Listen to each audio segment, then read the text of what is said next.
점점 방정식에 가까워지고 있죠? 네. 여러분들이 좀 어려워하시는 부분은 방정식의 활용 부분이지 않나요? 네. 아마 다음 시간에 방정식의 활용을 하겠네요. 네. 그래서 뭐 그 부분이 조금 어려우실 테니까 그 부분에서 조금 더 집중적으로 좀 해보도록 하겠고요. 이제 문자식은 당연히 방정식을 하기 위한 가장 기본적인 형식을 아셔야 되는 부분이니까 오늘까지는 뭐 크게 어려울 거는 없을 것 같아요. 그죠? 네. 오늘 하는 것까지는 그냥 또 기본적인 내용들 그런 거 정리 한번 해드리고 그거에 맞춰서 이제 계산하는 것들 한 번씩 보여드리고 그 다음에 여러분들이 또 문제를 풀 수 있도록 그렇게 하겠습니다. 자, 먼저 나와 있는 게 문자식에서는 곱셈기호 생략이 이제 가장 중요한 거죠. 네, 그래서 순서가 항상 숫자가 앞에 와야 되고 문자가 뒤에 와야 되고 한마디로 나와 있는 게 A 곱하기 B 곱하기 뭐 3 이렇게 돼 있더라도 가장 앞에는 숫자, 그 다음은 알파벳 순서대로 표현을 해준다는 거. 그래서 뭐 이런 식으로 문자 순서대로 표현을 해주시면 되고요. 같은 문자가 두 번 곱해진다면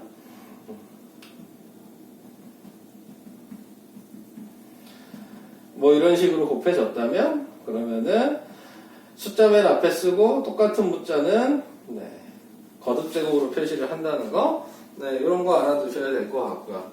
그 다음에 문자끼리만 곱해졌다면 그러면은 곱하기를 생략하고 붙여서 쓰시면 되는 거고. 자, 그 다음에 숫자끼리만 곱해졌다면 얘도 생략을 할 수 있는 거예요. 숫자끼리는 이렇게 점으로 가운데 표시를 한다는 것도 알고 계셔야 되는 거겠죠. 근데 보통 숫자끼리는 우리는 계산을 하잖아요. 그러니까 굳이 점으로 표현할 이유가 없었던 거죠. 근데 숫자와 숫자가 곱은 이렇게 점으로 생략을 할 수가 있게 된다. 자, 이런 거 알아두셔야 되고 여기서 또 중요한 건 소수 나타내는 거죠. 1 곱하기 문자로 돼 있을 때에는 1은 생략.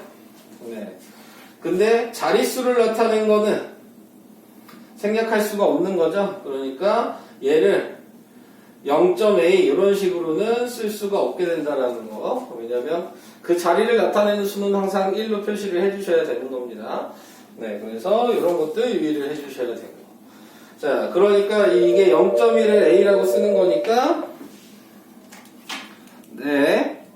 다 들어왔습니다. 그러니까 우리가 기본적으로 생각하는 것도 10 곱하기 a도 얘가 자릿수인 거예요. 10이 100 곱하기 a도 자릿수인 거고 그러니까는 10a 이렇게 쓰는 거죠. 1을 생각 안 하고. 그래서 항상 자릿수를 나타내는 부분만 1로 표현을 해준다는 것만 알아두시면은 좀 이해하는 부분이 쉬워질 수가 있겠죠. 자, 그 다음 또 뭐가 있을까? 나누기가 밑에 나왔네요. A 나누기 B로 돼 있다. 그러면은 얘는 항상 분수로 표현을 해주라는 거죠. B분의 A. 자, 이렇게. 마이너스 1분의 A라고 돼 있으면은 얘는 마이너스 부호는 분자에다가 보통 많이 붙이니까 마이너스 A. 자, 이런 식으로 쓸 수 있게 된다는 거. 기본적인 뭐 정리들이니까요. 그 다음에 그 밑에 또 뭐가 나왔어요? A 나누기 BC 뭐 이렇게 돼 있네요. 자, A 나누기 BC의 원래 모양은 뭐예요? A 나누기 B 곱하기 C인 거죠. 그래서 이제 가로가 있는데 가로를 생략해 준 거잖아요. 그러니까는 그냥 얘를 분모에다가 BC를 같이 내리자. 이런 식으로 이제 표현을 해주셔야 된다는 거. 근데 여기 써 있는 게 A 나누기 B 곱하기 C 이렇게 돼 있다고 생각하면 달라지는 거죠? 그래서 이렇게 써 있을 때는 얘만 역수가 되는 거니까 B분의 AC. 차이를 좀 아셔야 될 것 같아요. 그죠? 이런 부분은. 그래서 붙여서 쓸 때에는 가로가 돼 있는 거다. 라는 거를 생각하시면서 정리를 해주시면은 조금 더 낫겠죠?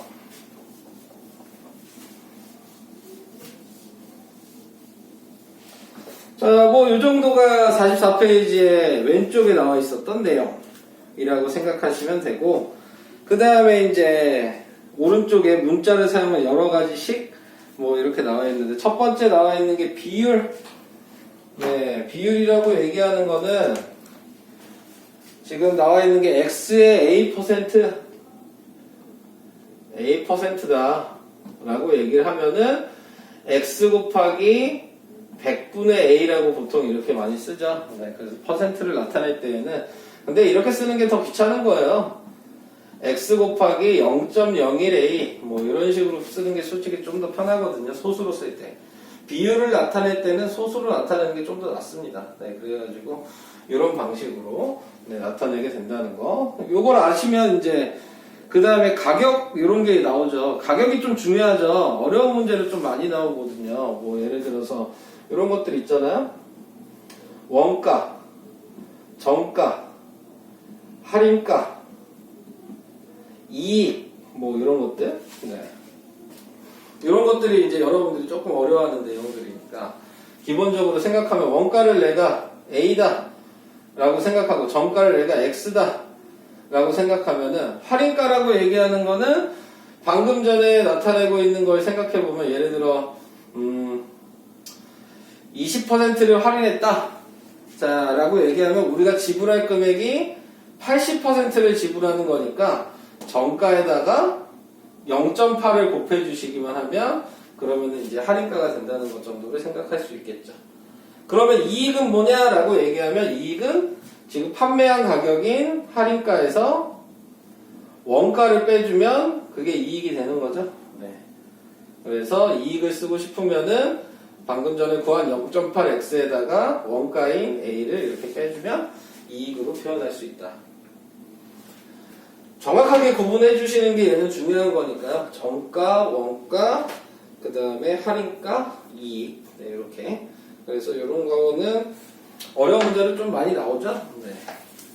그래서 알아두시면 도움이 될 수 있을 것 같고요.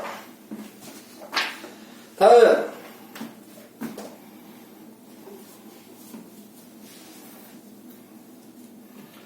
다음으로 나와 있는 거는 뭐냐? 속력, 거리 속력 시간. 거리 속력 시간은 뭐 초등학교 때도 좀 외우셨죠? 요 자리가 거리고, 요 자리가 속력이고, 요 자리가 시간이잖아요. 네.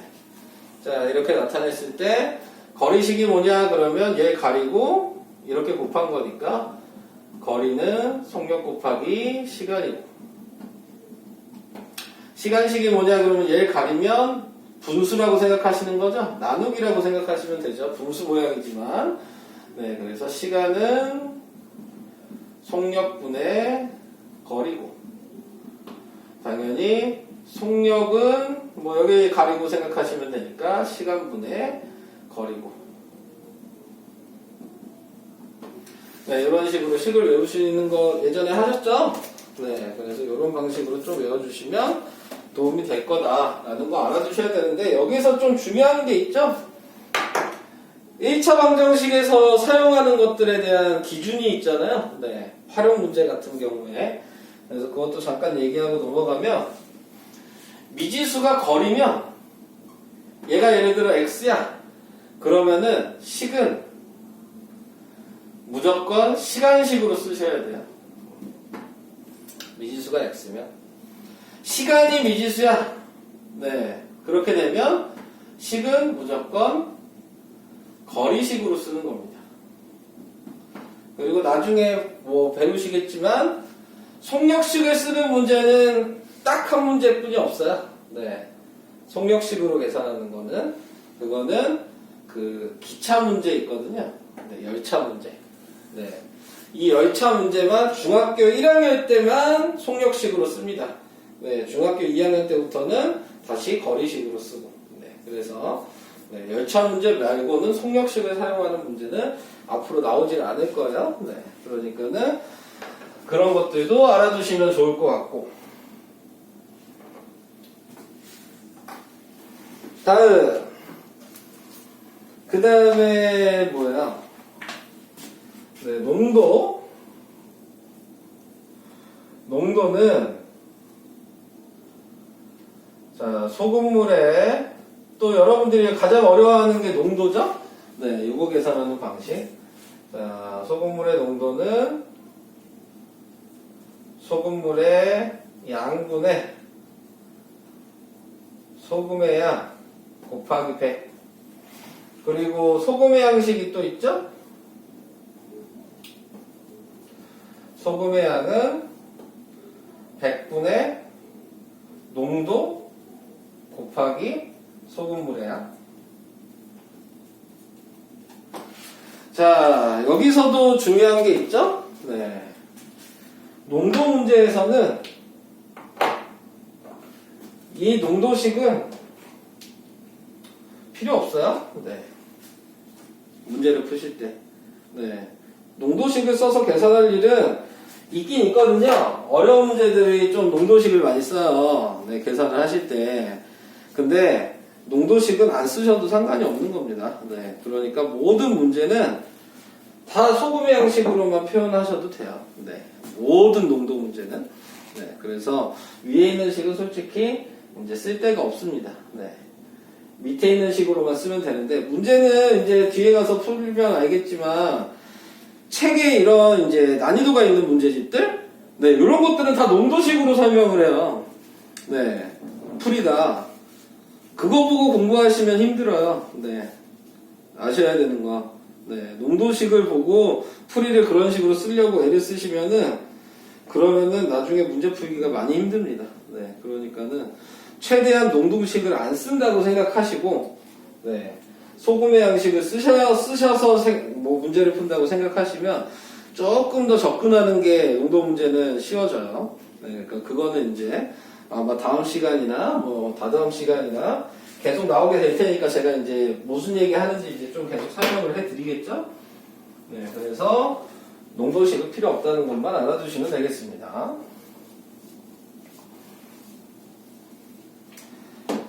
자, 그게 이제 44페이지에 나와 있던 내용 했고요. 그 다음 뭐 제가 풀어드려야 될 게 있을까요? 네. 뭐 따로 풀어줘야 될 건 없겠죠? 네. 45페이지로 갈게요. 45페이지에 가면 이제 대입이라는 게 나오죠. 네. 대입이라고 얘기하는 거는 네. 문자를 숫자로 바꿔서 쓰는 거. 네. 근데 이제 대입을 할 때 중요한 거는 뭐야? 대입이란 말이 대신 들어간단 말이잖아요.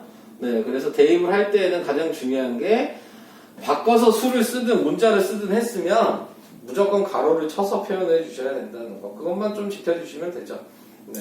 대입을 할 때에는 무조건 소가로로 표현을 해주셔라 라는 것만 좀 지켜주시면 될 것 같습니다. 뭐 이건 하나 해볼까요? 밑에 있는 7번 하나 해볼까요? 7번은 P는 5분의 1, Q는 마이너스 3분의 1. 근데 P분의 4 더하기 Q분의 7. 뭐 요거 나와 있잖아요. 뭐 두 가지로 생각을 할 수 있겠죠. 뭐 여러분들한테 생각할 수 있는 게 첫 번째로 생각하면 당연히 분수를 대입해야 되니까 나누기 형식으로 바꿔서 생각할 수가 있는 거고, 그 다음에 대입을 하겠죠.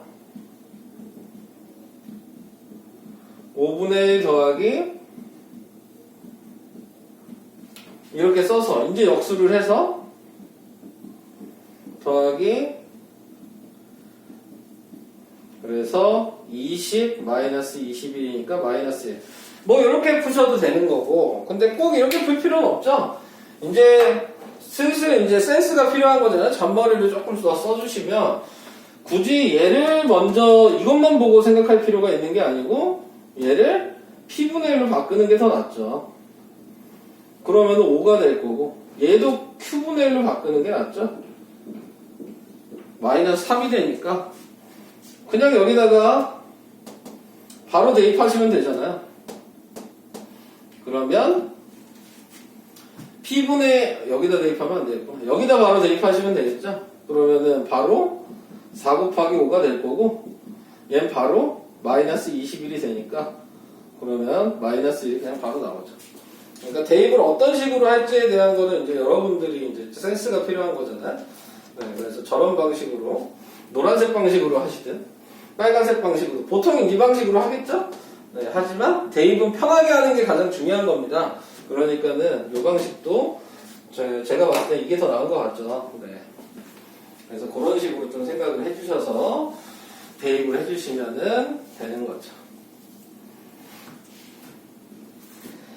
자, 그 다음에 이제 45페이지 오른쪽에 보시면 이제 다항식이라고 나왔네요. 네. 다항식, 단항식, 뭐 이런 것들 아셔야 되잖아요. 단항식, 다항식. 자, 이제 뭐, 단항식이라고 하는 건 항이 하나 있는 거, 항이라고 하는 거, 그거 먼저 생각해야죠. 곱하기로 이루어진 게 항이에요. 항은. 곱셈으로 이룬 식. 네. 자, 이게 항이라고 생각하시면 되죠. 그러니까 우리는 뭐 EX 뭐 이런 것들이 이제 항이 되는 거죠. 뭐 옆에 예로 나와 있으니까 이거 보고 하시면 되겠네요. EX-4Y 플러스 5 거기에 이제 물어본 거에 대해서 얘기를 해주면 되잖아요. 네, 항이라고 하는 거는 자 여기서 몇 개가 되는 거예요? 자, EX랑 마이너스 4Y랑 플러스 5 부호까지 확인을 해주셔야 되죠. 그래서 항은 따로따로 쓰는 겁니다. 그래서 항은 3개. 자, 이렇게 생각하시면 되고 여기서 상수항 물어봤네요. 그 다음 얘기가 상수항은 문자가 붙어있지 않은 숫자로만 이루어진 거. 네, 그러니까 플러스 5가 상수항이 되는 거고요. 자, 그 다음에 3번에 개수가 나왔죠? 개수는 이제 문자에서 물어보는 대로 확인하셔야 되죠. X의 개수, Y의 개수. 자, 이런 식으로. 네. 항상 부호는 같이 가져가셔야 된다는 거 아셔야 되고. 그 다음에 이게 항이 이렇게 3개가 있으면 다항식. 이렇게 하나하나를 우리는 다 단항식. 뭐 이런 식으로 얘기를 합니다. 근데 단항식도 다항식이에요. 네. 그러니까 지금 나타내고 있는 거에서 단항식이란 말은 솔직히 의미가 없는 말이에요. 그 다음에 이제 차수. 차수가 나와 있는 거는 여기 위에 보이지 않지만 문자 위에 붙어 있는 숫자를 얘기하는 거니까 얘는 차수가 1차. 여기에 2가 붙어 있었다면 2차. 여기에 3이 붙어 있었다면 3차. 무조건 문자에서 큰 숫자가 있는 애를 기준으로 읽어주시면 된다. 자, 그게 이제 차수가 되는 거고. 네. 그래서 뭐 여기에는 다 1이니까 1차식이다. 이렇게 얘기한다는 얘기죠. 자, 차수를 읽을 때 좀 헷갈리지 말아야 되는 것들은 이런 거죠. 당연히 뭐 3x제곱 이렇게 하면 2차잖아요. 당연히 여기가 지금 3y제곱 그래도 2차고요. 근데 이런 거 생각하셔야죠. 3xy 이런 게 이제 중요한 거죠. 네, 그래서 x 곱하기 y도 2차예요. 네, 1차식이 아닙니다. 네, 문자가 다르더라도 곱하기로 되어 있는 문자면 여기 1차, 여기 1차가 있는 거거든요. 네, 그래서 그게 합쳐진 거여서 2차라고 생각하셔야 되는 거예요. 자, 그래서 요것만 좀 유의를 해주시면은 좀 괜찮겠죠? 네. 당연히 분모에는 문자가 올 수 없어요. 그러니까는 분모에 문자가 있으시면 안 된다라는 것 정도는 다 알고 계시겠죠. 자, 그래서 그런 것들을 확인해 주시면 되는 거고. 뭐 그 정도? 제가 또 추가적으로 얘기할 게 뭐가 있을까요? 네, 우선은 없네요. 네. 47페이지부터 한번 풀어보시면 되겠습니다. 네.